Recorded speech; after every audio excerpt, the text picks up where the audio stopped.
अगली कहानी की ओर। यह कहानी हिमाचल प्रदेश के सिरमौर से आई है। यहां शिलाई विधानसभा क्षेत्र है। इसमें नैनीधार के पास कलोग नाम का एक गांव है। इस गांव में रहने वाले दो भाइयों ने ऐसी शादी की है जिसकी चर्चा पूरे देश में होनी ही चाहिए। शादी का कार्ड, शादी की सोच, सब कुछ बहुत अनोखा हुआ है।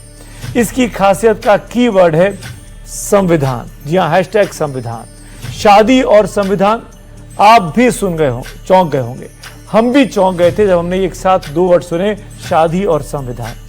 जब शादी का कार्ड देखा और शादी के बारे में सुना था, हमारी ये कहानी देश के नेताओं को जरूर देखनी चाहिए, खास तौर पर उन नेताओं को जो संविधान के नाम पर लंबी चौड़ी राजनीति करते आ रहे हैं।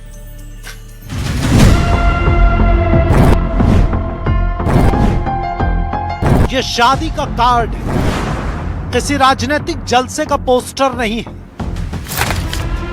इसमें महात्मा बुद्ध, कबीर और बाबा साहब भीमराव अंबेडकर की तस्वीरें लगी हैं। कबीर के दोहे लिखे हैं। शादी के कार्ड में ईश्वर की असीम अनुकंपा लिखा होता है, लेकिन इस कार्ड में उसकी जगह माता पिता संत विद्वान के आशीर्वाद से शादी होने की बात लिखी है। शादी समारोह है और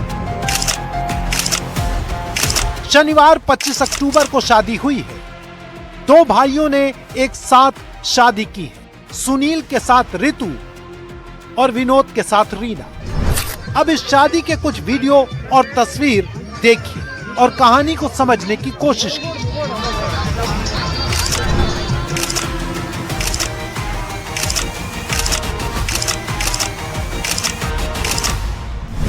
अब इस शादी का सबसे अनोखा हिस्सा देखिए। जब दूल्हा दुल्हन मंच पर बैठे थे,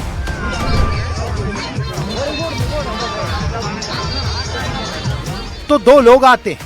एक के हाथ में भीमराव अंबेडकर की तस्वीर थी, दूसरे के हाथ में महात्मा बुद्ध की। दोनों के पास संविधान की एक प्रति भी थी। संविधान की कॉपी पर दोनों दूल्हे हाथ रखकर शपथ लेते हैं। दावा है कि शादी यहीं पर पूरी हो जाती है, बाकी दूसरी रस्में निभाई जाती हैं। लेकिन हिंदू विवाह की कानूनी मान्यता के लिए जरूरी सप्तपदी का अभ्यास नहीं किया जाता है। संविधान की शपथ को ही विवाह की अनिवार्य गारंटी मान लिया जाता है।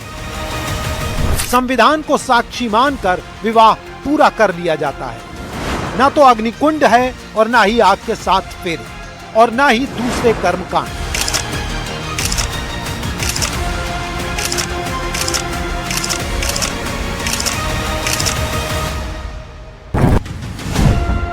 सुनील और विनोद दोनों हिमाचल प्रदेश सरकार में नौकरी करते हैं, मतलब सरकारी नौकर हैं।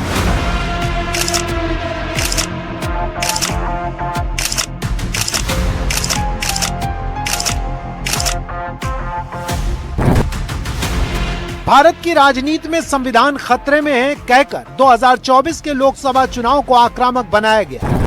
जानकारों ने कहा कि इससे संदेश गया कि अनुसूचित जाति जनजाति का आरक्षण खतरे में है। चुनाव खत्म हुआ तो खतरा भी मानो टल गया। लेकिन आम हिंदुस्तानी की जिंदगी में संविधान कैसे स्थायी बनाया जाए, संविधान कभी खतरे में ना आए, इसकी कोशिश राजनीति में नहीं दिखती। संविधान को साक्षी मानकर की गई शादियां संविधान को सुरक्षित रखती हैं, उसका सम्मान बढ़ाती हैं और सच में साबित करती हैं कि ये देश संविधान से चलता है, किसी एक व्यक्ति, पार्टी या राजनीतिक विचारधारा की इच्छा से नहीं।